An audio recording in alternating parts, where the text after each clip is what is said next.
Welcome to the Performance Enhancing Podcast. It's like steroids for your brain. A podcast for people that want the best info, but just don't have the time. Get your podcast fix with the Cliff Notes versions of your favorite podcasts. No fluff, just the actionable golden nuggets.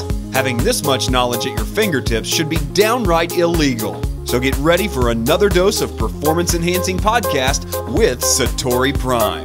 Here's your host, Ilan Ferdman. Hello, everybody. Welcome to another Performance Enhancing Podcast. Today, special guest, Ari Meisel, who I actually met personally, I should say, a few years back. And our paths have crossed now on the business side, which is really cool. And I'm really excited to have him here because obviously here we're always looking at creating our peak performance. And Ari is just about to launch a book based on his model called Less Doing, which is all about productivity.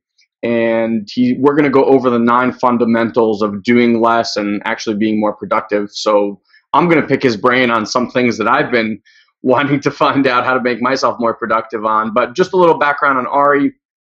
He's done everything from yoga instructor to running marathons to owning a construction company, and then also having this Less Doing company that's kind of been blowing up. So Ari, how do you possibly manage to go from all of those things and keep your life together? Plus, I should say that he has 3 kids, 2 of which are twins. So just imagine that. So first of all, thanks for having me on here. It's sort of my life's work to be able to manage all this stuff. And honestly, a lot of the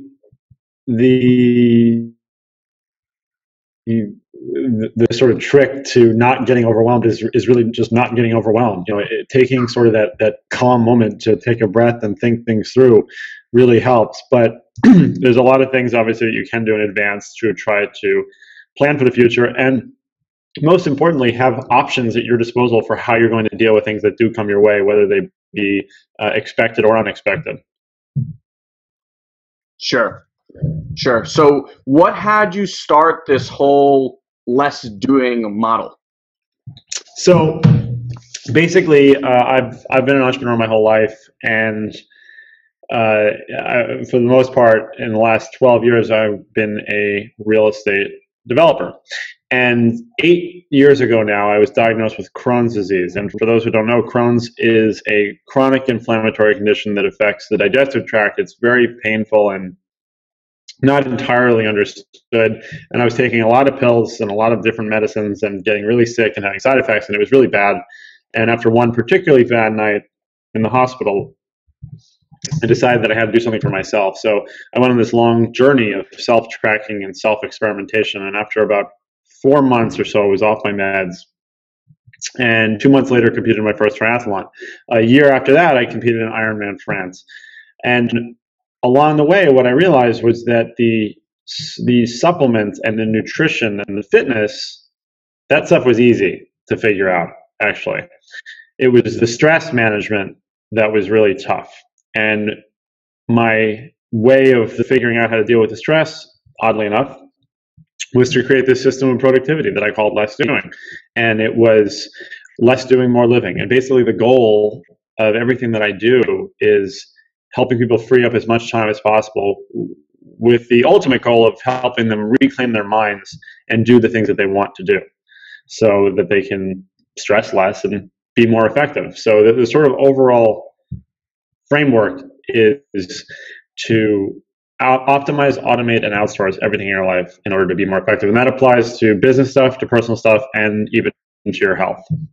Which is what I love. It's so funny. Out of necessity comes the best things. It's been so true for our business as well.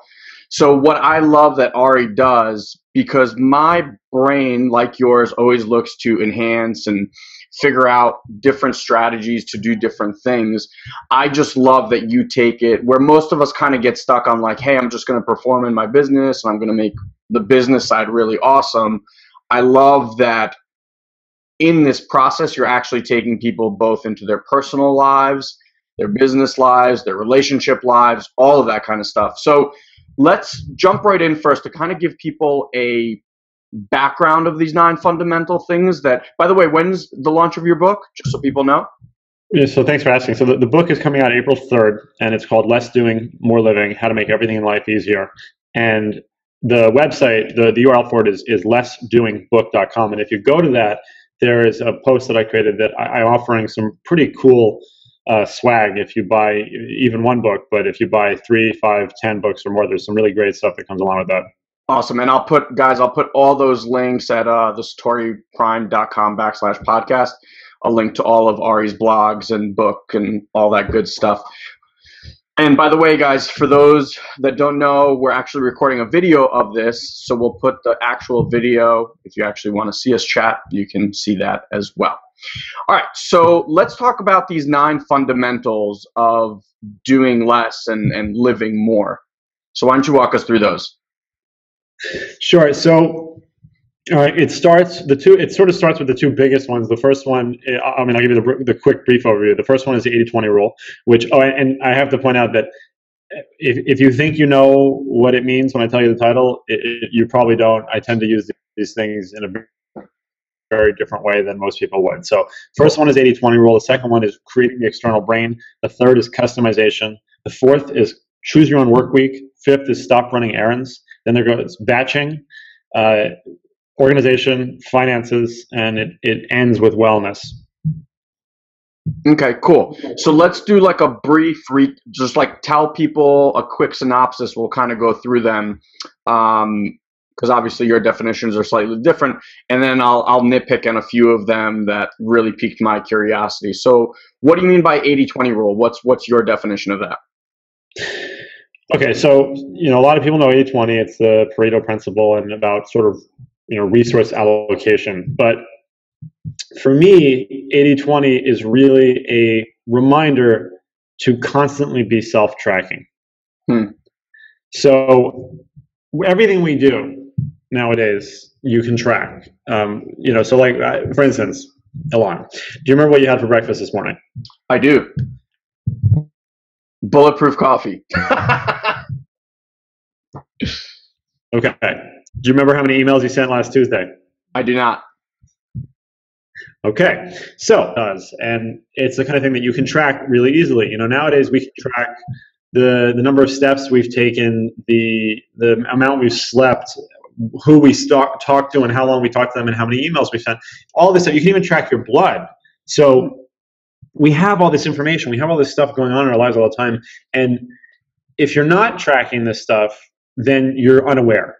And unfortunately, a lack of self-awareness is sort of a pervasive thing nowadays. And why does that matter? Because if we don't know cause and effect in our own lives, it's really hard to sort of perform at an optimal level.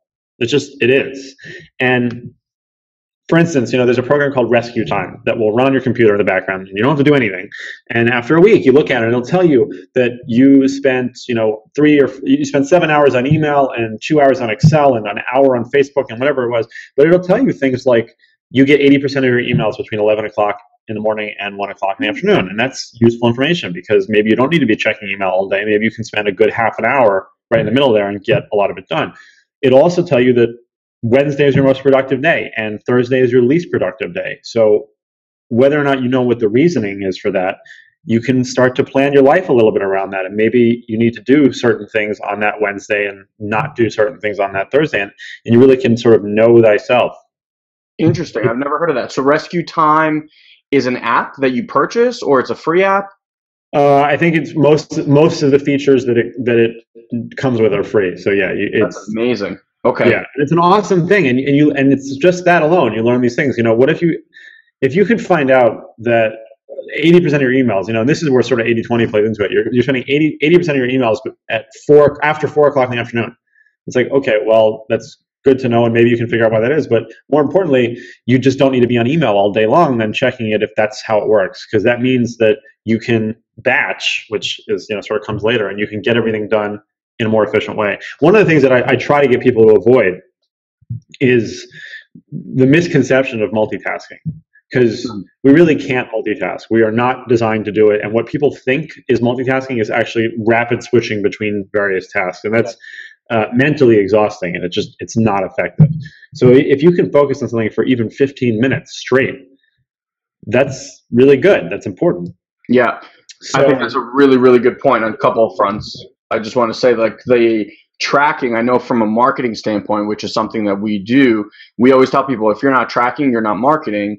I've never actually heard it put in a standpoint of, like, if I'm not tracking my life. But it totally makes sense, because that's the only way we're able to optimize, for example, a marketing campaign. I know for me and my health, like when I started drinking bulletproof coffee and when I started taking sort of different supplements, which we'll talk about later, the tracking process is kind of subjective in the sense of, like, I will take something for 2 weeks and gauge how I feel, how I perform, my workouts, things of that nature, but not to this level. I love this rescue time thing. I'm going to literally download it as soon as we get off this interview. Great. So, and that's just one of many examples. You know, there's all sorts of devices now, like the Basis watch was a physical tracker. You can track your sleep with apps and things. You can track your blood. I use a company called Inside Tracker that lets you do your own blood testing and track those results on a dashboard that's really actionable, and a lot of the testing that you wouldn't necessarily get from a regular doctor's visit. So you can track everything. And what this really lets you do, what's sort of the ultimate idea here, is that once you start to reclaim some of that awareness and that self-awareness, you can do some pretty good things. One of which is you actually become better at determining and recognizing the difference between the essential and the optional. Anytime someone tells me they have trouble saying no, which is a lot of people, you know, once someone asks them to do this, it says no, and they just can't say no. A lot of that comes down to not recognizing what is actually essential and what is not. And the essential is pretty self-explanatory. It's what you have to do, you have to know, you have to talk to or see. The optional is not junk. It's the stuff that you want to do, that you want to deal with, but you can only do it if you have the time. And the key is to be able to filter that stuff out, ideally automatically, so that it doesn't get in the way of you dealing with the essential stuff. And email is a really great example of that. It applies to so many things, but email is a great example. Studies have shown that having multiple folders is not the most efficient way to have your email organized, because searching is so good now that you really don't need that. So I have one of my things in Less Doing is that you should only have one additional folder other than your inbox or your archive, and that's the optional folder. So on a very easy level, if an email has the word unsubscribe in it, it should automatically be filtered into your optional folder, and you shouldn't see it. So the optional, again, it's not junk. So if at the end of the day you find yourself with 30 minutes free or even 5 minutes free, then okay, go ahead and look at that optional folder and go through some stuff. But then, first of all, you're in optional mode now. You know that everything in here is not essential, so you can skim headlines really quick and see if you missed something, or there's something you really want to see, or there's a deal site that you wanted to check out, whatever it is. But if you don't get to go to it, it's okay, because you know it's not essential, and you can just mark it all red and move on. So that's really the goal with 80/20. And then there's another really great app, a free service actually, that I like to recommend to people. It's called iDoneThis.com. It's the letter I, donethis.com. And it's very simply, you get an email at the end of the day around 6 o'clock, and it says, what'd you get done today? And all you do is write back to the email. And it's like a journal in a way, but it's really, it primes you. You know, what did you get done today? So, excuse me. What did you get done today? So then you start using this, and over time it changes, and it's really cool. And what happens is now you get the email, and it says, what'd you get done today? Oh, and by the way, this is what you did yesterday. And this is what you did 3 weeks ago. The day was this. And it's kind of amazing. It's that whole idea of like knowing where you've been to know where you're going. I think that's brilliant. You really learn a lot about yourself. You have that sort of psychological mental dump, and it's very powerful. Well, it's interesting because I know when we coach a ton of people, one of the biggest mistakes that I see people make, and not mistakes, the pitfall that I see people have is they feel like they're not accomplishing anything. And when we break down, I always tell them, like, okay, sit down and just write, like, in the last year, what are some of your victories? And at first it's like, well, I haven't done anything. And I'm like, okay, just think, just write some stuff down. And then they get cracking. And by like the time they get to half that page, they're just like ripping through this stuff. So I think from a standpoint of even acknowledging what you've done in kind of this journal, that's why journals, I think, are so powerful. You actually see the momentum and progress. And I think for humans, as long as we're progressing, we get that passion to continue doing things. So that's really, really cool. I just want to go back real quick to the blood one. You said it's called Inside Tracker? Yeah, Inside Tracker. And how does that work? How do you actually, it gives you like strips? Oh, well, okay, so there's a couple levels of it. They actually can arrange for someone to come to your home from like a LabCorp, basically, and full-on draw your blood. But they do have these home test kits that you can use. You can just prick your finger. And now you can actually get some pretty detailed information. You can do your cholesterol, you can do your vitamin D levels, ALT or AST, which is liver markers. And what's really cool about that is, if you're doing it at home, you can test before and after certain meals or before and after a certain activity. So like when I was doing Ironman training and I was doing 4-hour bike sessions on my trainer, it would have been really interesting for me to see inflammation levels right before and right after. Interesting. Plus, then if you're starting to take some sort of supplement, you right away know how that's affecting you and your bloodstream. That's very smart. Right, exactly. Cool. Okay, so that's 80-20, and correct me if I'm wrong, but in the book you go into all sorts of things like eating, sleeping, all these different arenas, right? Right. So the ninth fundamental of less doing is wellness. And for me, the whole journey started with a health crisis, and my feeling is that as technologically efficient as I might be able to make somebody, if they're not sleeping well, or they're not eating right, or they just have way too much stress carrying on their shoulders, they're just not going to be as effective as they want to be. So wellness is really the cornerstone of all of this, and that gets into a lot of biohacking and sort of shortcuts to increasing human performance, which we love. Yes.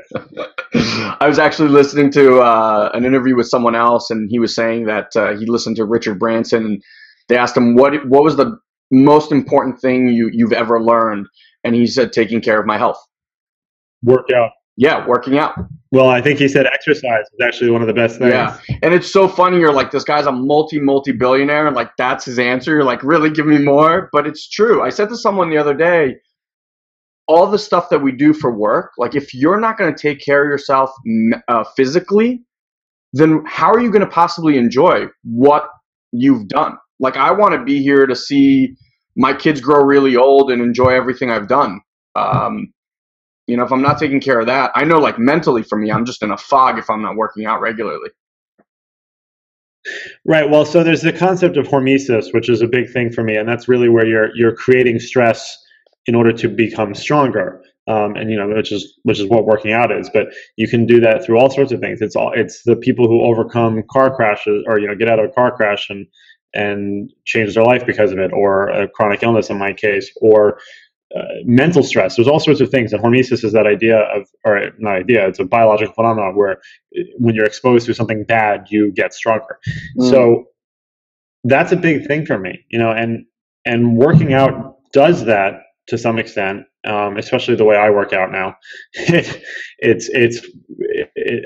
Everything I do for the most part is sort of very purpose driven and as efficient as I can make it. So I want to create that stress response so that I can then benefit from it. And that benefit spills over, not just physically, but to mental challenges. And I'll tell you, the one thing is the best thing that ever happened to me because of the Crohn's is that no matter whatever happens nowadays, no matter what stress might affect me or get in my way, I can always say to myself, I've been through worse. That's really very powerful. Really, really powerful. That's awesome. Okay, so while we're on wellness, because I was going to kind of save this for last, I know we jumped from 1 to 9, but who cares? We're already here, right? So I'm more recently obsessed with this biohacking world, and mostly because of a guy you know very well, Dave Asprey from Bulletproof Exec, who we've done podcasts about as well. I think that the first time I tried Bulletproof coffee, I was like, holy bananas, how am I just finding out about this? And that really opened my eyes. I've done like spiritual work that's opened my eyes from a physical standpoint. Bulletproof coffee really opened my eyes that there's a lot of other stuff I don't know about that can make that kind of profound difference. So you're obviously way more steeped into that world than I am. So what would you say, and I don't know if this is putting you on the spot, but what would you say are like the 3 biggest supplements or things that you've done health-wise, nutrition-wise, that people can do on their own that will be like, whoa, how did I not know about this?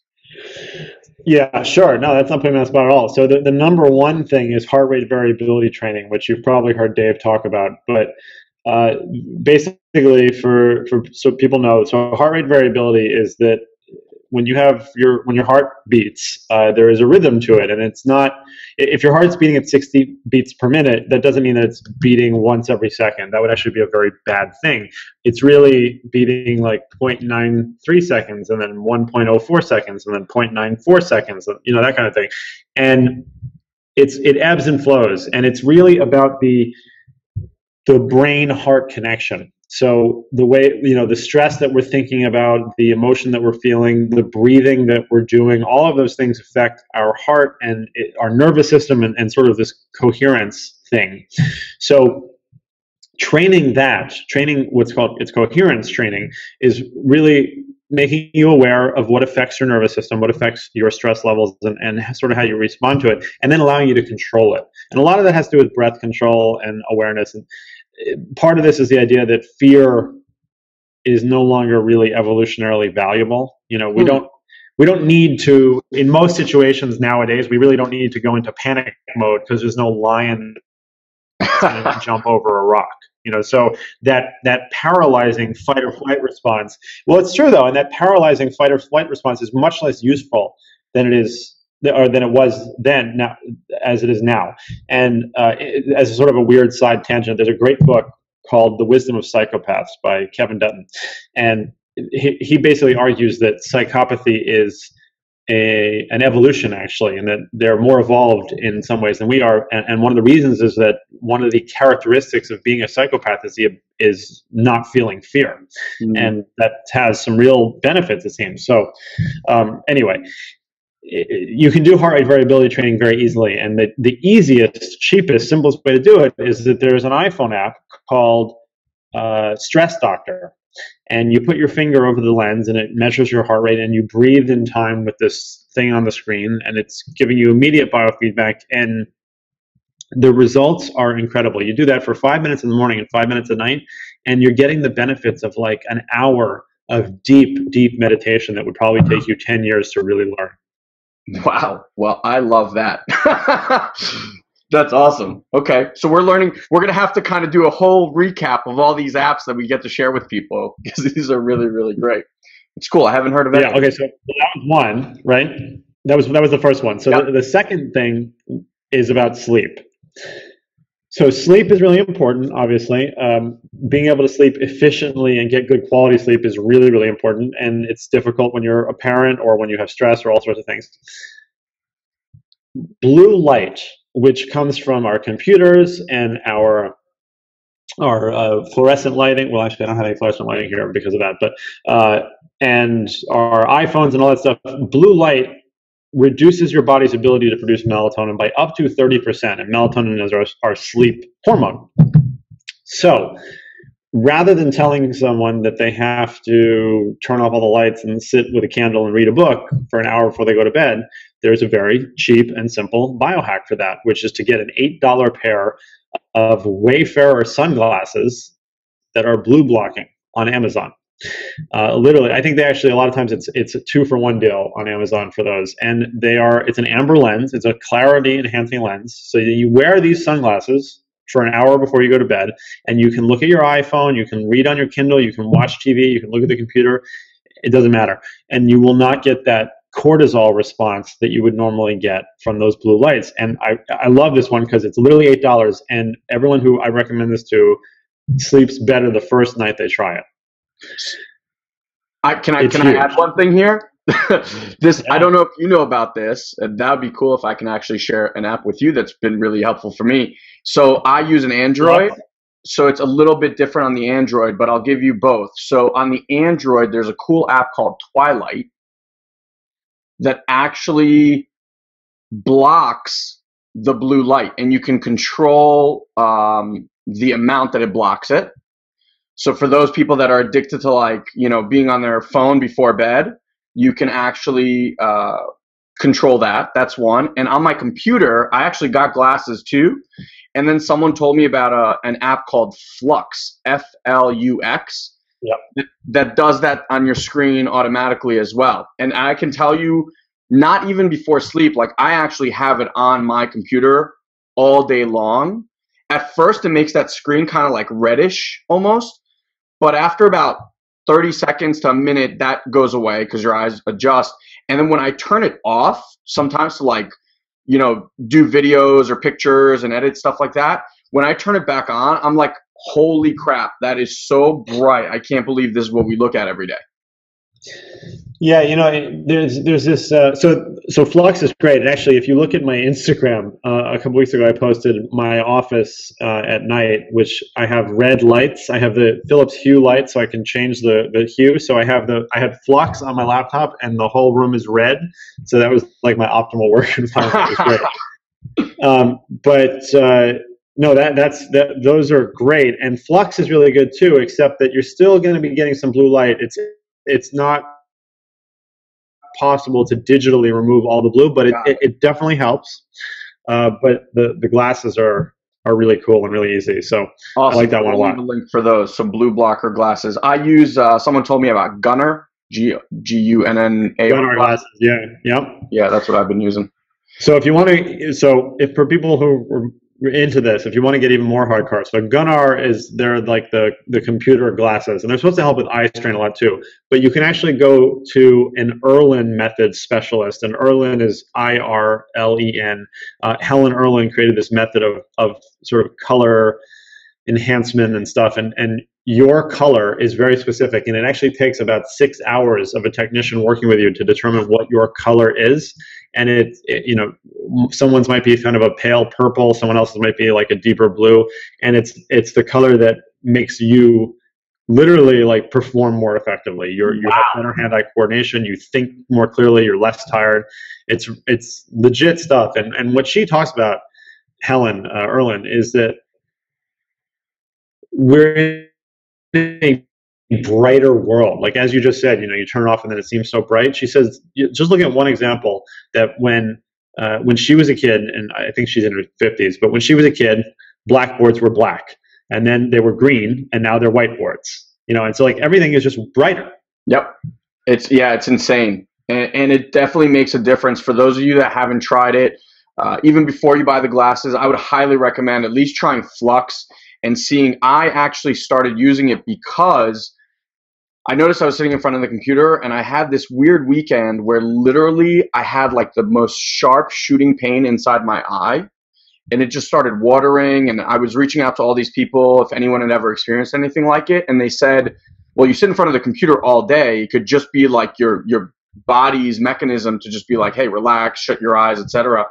And then that's when I started looking into all this stuff. So again, you know, necessity bred this, but it really made a huge difference for me.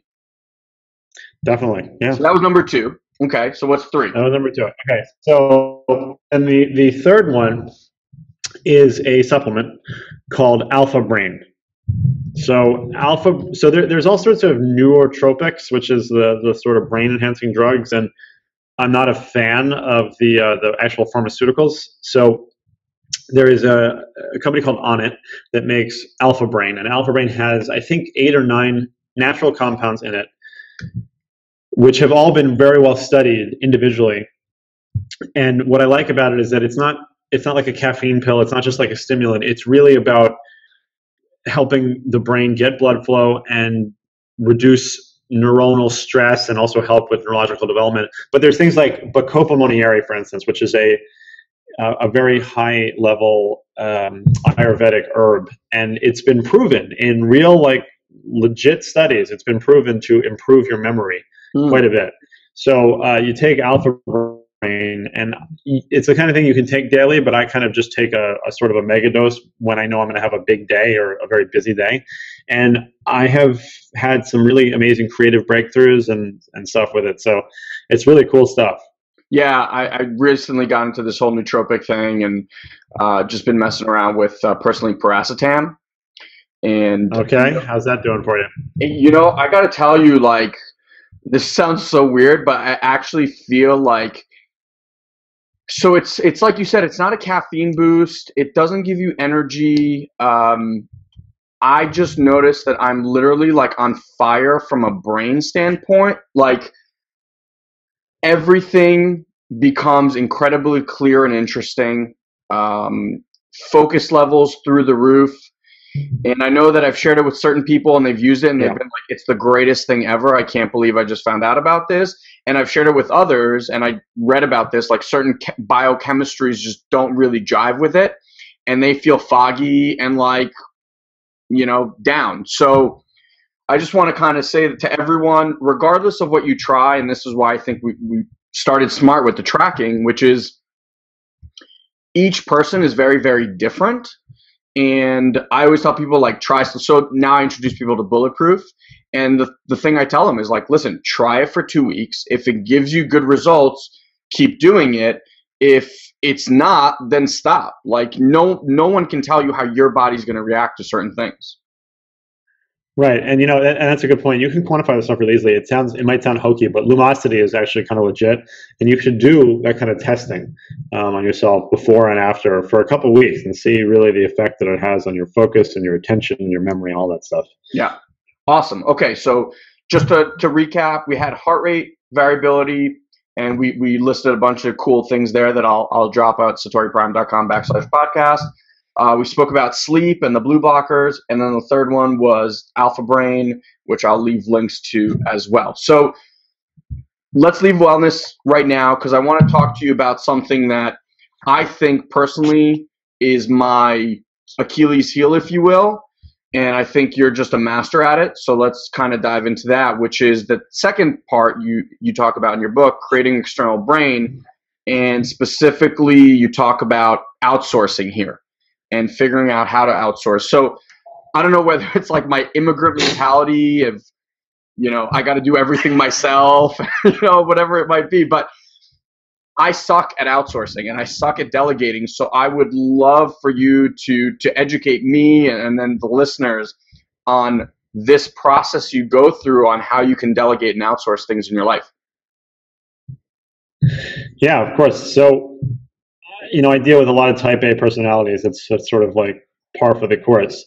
And letting go is very hard for people and giving up that control. But the truth is it's the only way to scale ever, and you have to not only do that in order to scale, but you really have to do it for yourself to be more efficient. So I have this big thing that I call creating the manual of you. And what I do with people is I work with them to identify the processes that they go through on a daily basis. So every one of you goes through, and not just daily, but weekly and monthly, but every one of you has processes that you go through on a regular basis, whether it's paying a bill or sending a letter or making lunch for your kids' school lunches. It doesn't matter.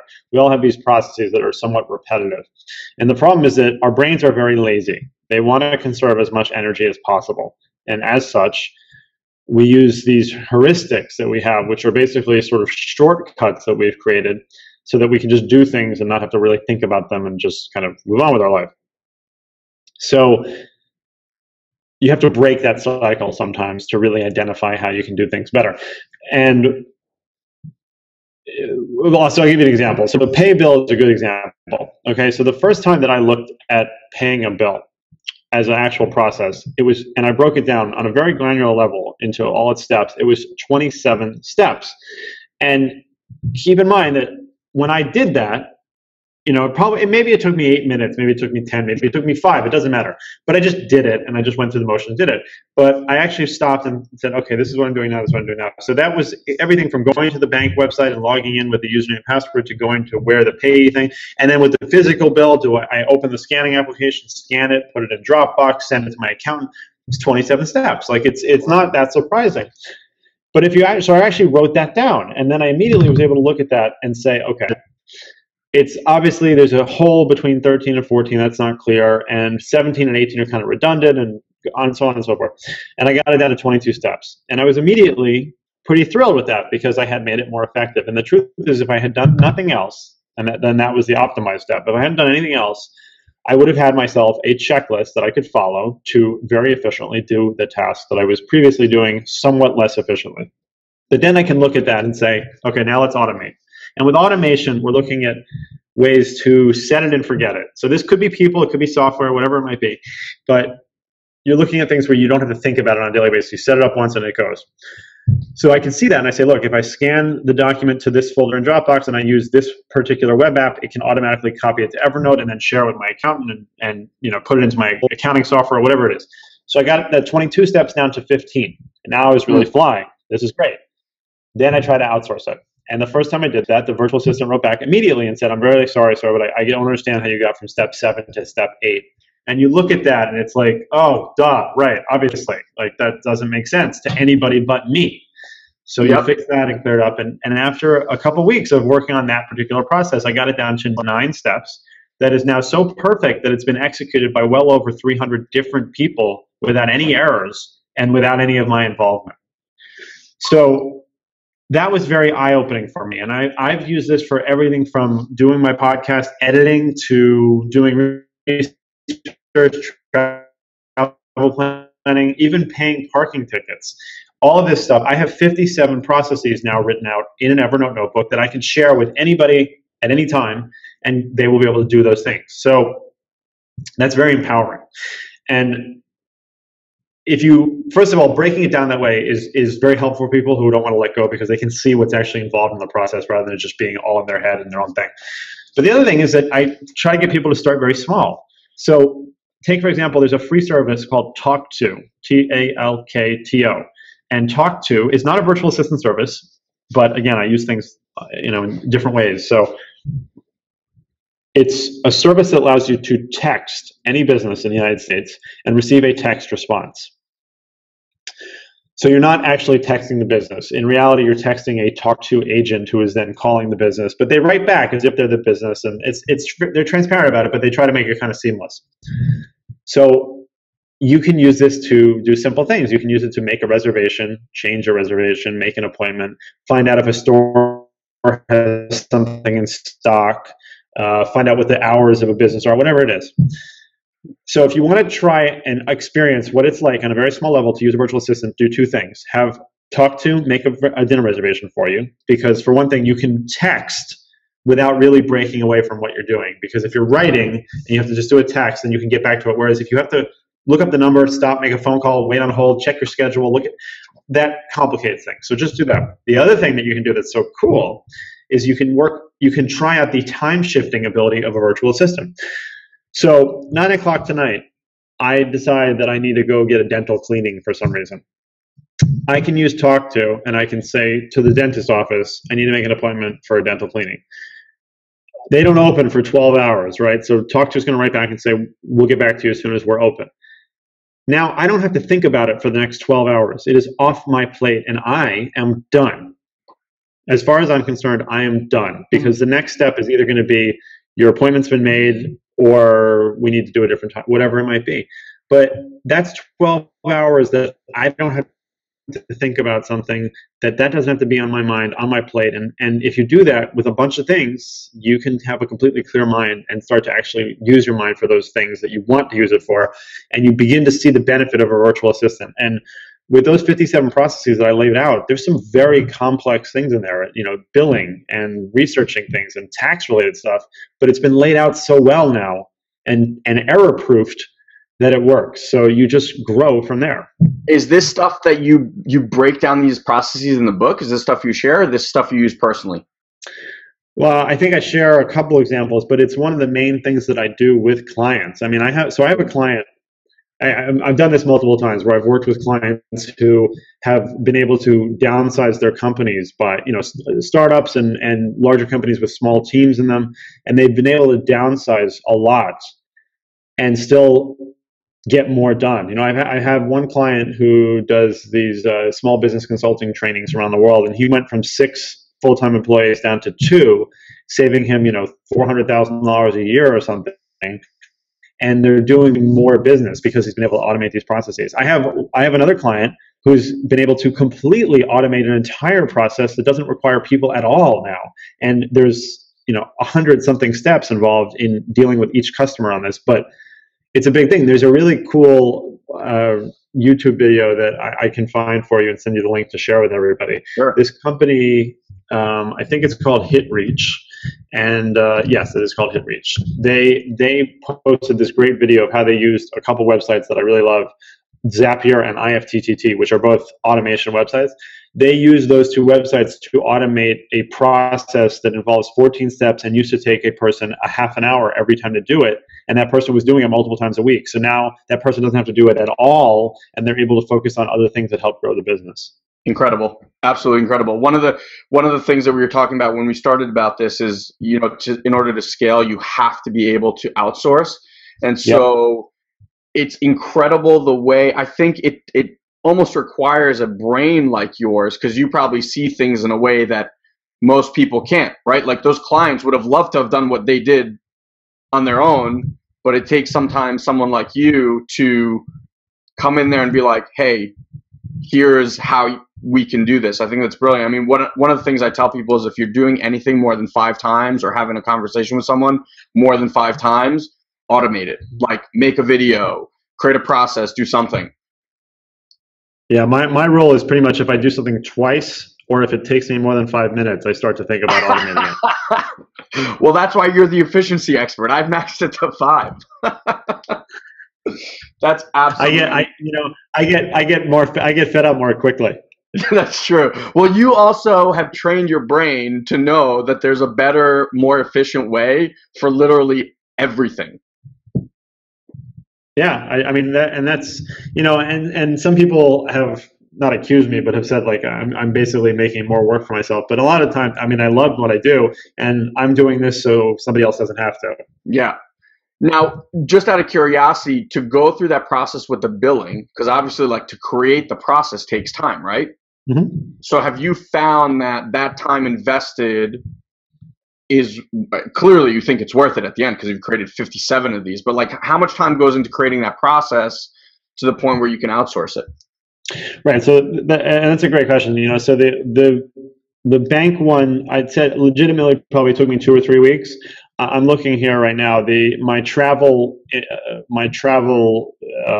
arrangement research task probably took me 20 minutes to create. Sending a postal letter that took me probably 2 minutes to create. Creating my Friday blog post, that one has developed over months, but initially only took a little bit to create. And these processes develop, and they're always there to be reorganized and made more efficient. And it's sort of a never-ending process in some ways. But as with many things, the biggest gains are made in the beginning. Yes. Yes. So just to kind of close this loop, once you create these processes, where do you go to find these outsourcers or people that are going to actually do the task? So there's 2 companies that I really like, but Zirtual is for a dedicated assistant, and Fancy Hands is for an on-demand assistant. And the difference there is with a dedicated assistant, you're always getting the same person. With an on-demand service, you're sending it out to a pool of assistants who then will do it and move on from it, and they tend to be cheaper and much more available because there's so many more people. So it just sort of depends on who is doing what. And just to give someone an idea, like how much does it cost you to get someone to pay your bill for you? Well, so like Fancy Hands starts at $25 a month for 5 tasks, I think. But like a Zirtual, I think is $199 a month for a 10-hour dedicated assistant. So it's not necessarily like it's not always by the task. Got it. Interesting. Very, very cool. We're definitely going to have to get a bunch of these links for you and resource guide to share with people, because I'm sure this will be awesome for people to try on their own. Okay, so we've done that. We've done the creating external brain. Let's go on to customization, because I'm really curious with customization. You talked about things like customizing your clothes, your vitamins, things of that nature.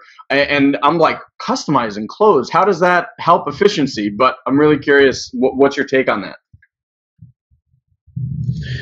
On customization specifically? Yeah.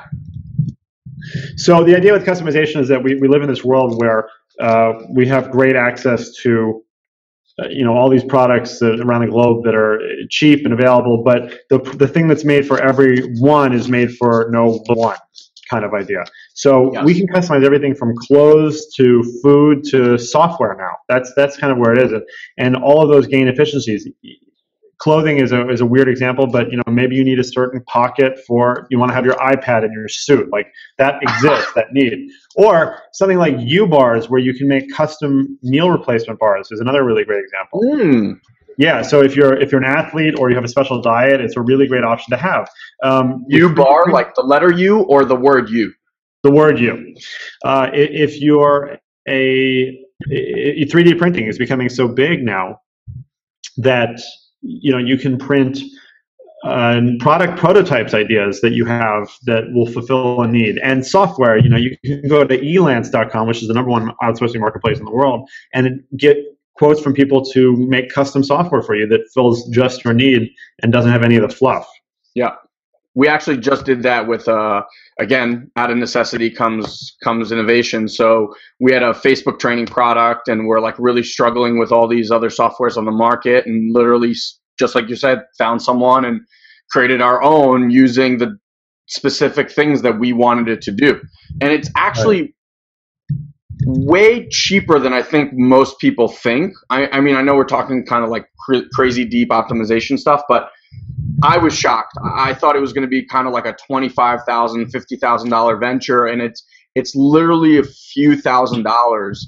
Obviously, complexity will entail how much it costs, but a friend of mine's looking at some really, really high-end medical software, and that's still under $100,000, and that's like really, really, really deep stuff. So I think for a lot of people, it's worth a look for sure.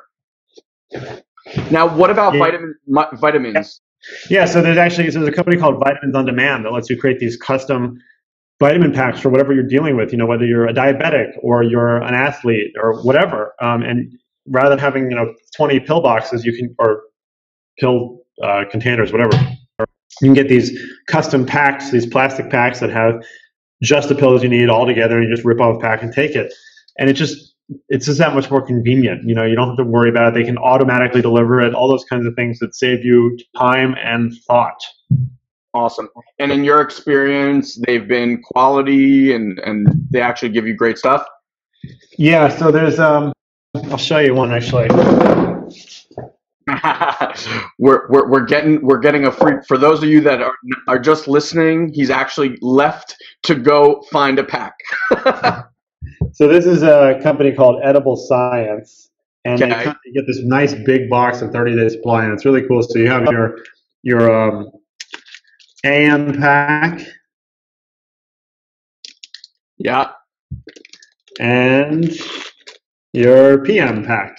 Amazing. So yeah, it's pretty easy. And with them, so this company, all their supplements are they're whole food based. They're all really, really high quality stuff, and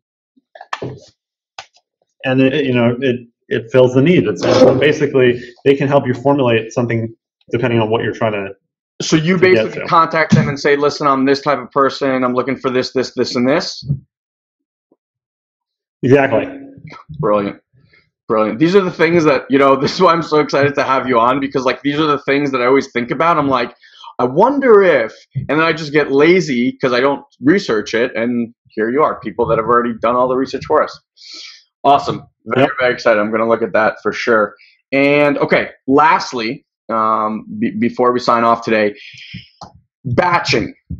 Now you speak a lot about taking different tasks, and we touched up on it before, but taking different tasks and actually putting them together so that you're the most effective and you're not doing like that multitasking that everyone thinks they can do. By the way, I don't know if you saw this. There's a cool program on TV called Brain Games. And they actually had this guy who's like allegedly an unbelievable multitasker, and they put him through this test where he had to drive this virtual car while talking on the phone and solving very simple math problems, like etc. And so they did it, they gave him the math problems before and he did it, and it was just like, 100 out of 100 he nailed. And then they had him drive a car, and then they asked him the questions, and then they added the talking on the cell phone, and they actually show you statistically how far down. And this is a guy that he thought was incredible, and he was like crashing into cones and answering all the questions wrong. So from a brain standpoint, we can only really focus on one task to actually do it optimally.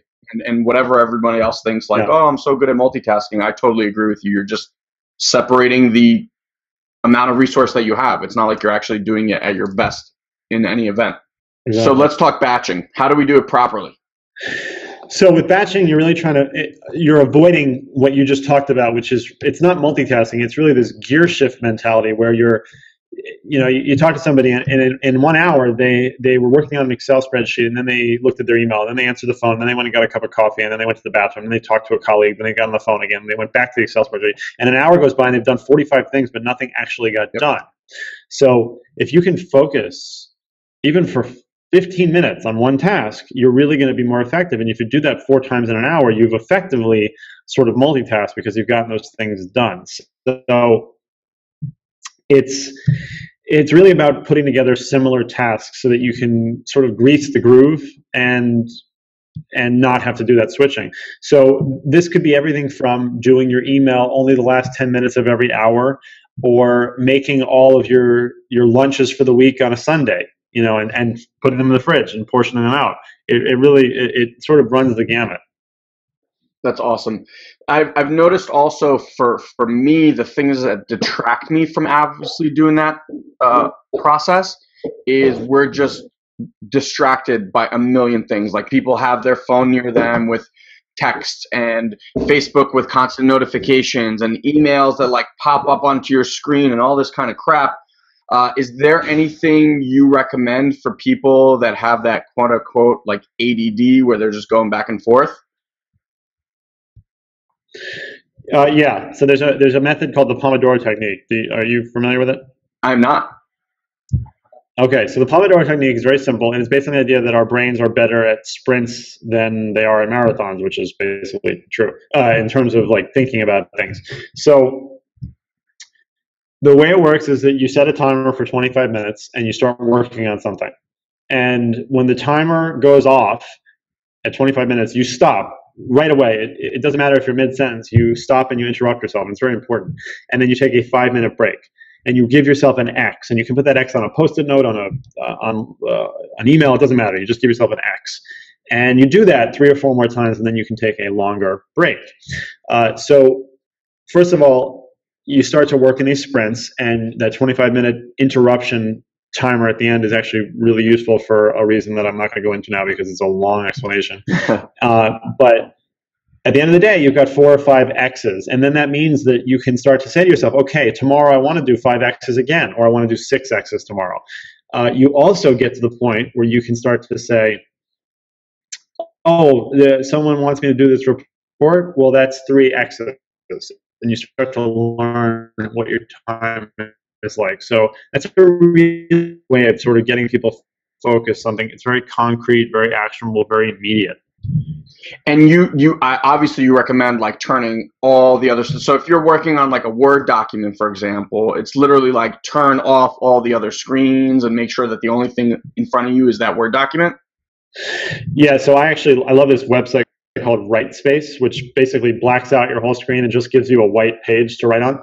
And that's really good for just fighting those distractions. In addition, believe it or not, there's this website called CoffTivity, which is basically gives you live. Well, I don't know if it's live or not, but it's essentially the noise of a coffee shop. So it's sort of like people talking, glasses clinking, people moving around, and it's been statistically shown that silence is not necessarily good for your productivity, and too much noise definitely is not good for your productivity. So this like sort of level, this like humdrum seems to be very helpful for people if you're sort of getting that zone to help them work really effectively. Well, that's the first time I've heard that. That's an interesting thing to test here. What did you call it? CoffTivity? CoffTivity. So yeah. Like coffee and tivity. Yeah. Okay, awesome. And that's definitely something you can test with yourself. It's very easy to test that to see how well it works. I have a list of like 12 different things that I'm about to do once we get off this interview with like all these apps and things that I'm going to start installing on my computer. I just hope I can remember to share them all with people, but I'll follow up with you and get kind of like a resource. Oh yeah, please. Yeah, to share with people, because I think, it's amazing. I always feel like there's so much amazing stuff that people come up with. And unless you're really in that space looking, you never are aware of it.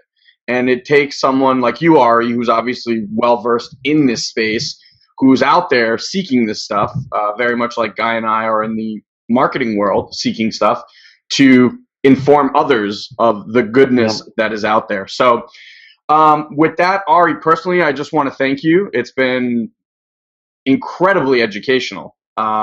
Way more than I even envisioned it was going to be. So that was great. And do you want to just share with people a little bit about, I know we're going to share with people about the book, but if you just want to reiterate any place that they can connect with you, ask you any questions, follow up with you, etc. Yeah, again, absolutely. So first of all, again, thank you for having me on. I love these kinds of conversations where we're talking about cool stuff. So letsdoingbook.com is where they can go for the book and to get sort of all that cool extra stuff if you buy the book. Letsdoing.com is the main website where everything is there. And if you go to that site, you can use the contact us the contact us page, and you'll get a response. Awesome. And by the way, guys, for those that don't know, Ari himself has an awesome podcast as well called Let's Doing. So definitely check that out as well. And Ari, for myself personally and for all the listeners, again, thank you so much for taking time out of your super efficient day to be with us. Thanks for having me. Yeah, and it was an absolute blast. I'll definitely follow up with Ari and get us all those neat little things that he shared with us. And hope that you guys enjoyed this as much as I have. Till we speak again, everyone, have an amazing, amazing day. Thank you for joining us on this week's Performance Enhancing Podcast. We've taken this pep talk and created a custom action guide so you know exactly what action steps to take now to grow your business. Just head over to satoriprime.com/podcast and download it for free. Also, please leave a comment and rate this podcast on iTunes. It'll help us get the word out. Thanks for listening. Now, go and implement. We'll see you next time.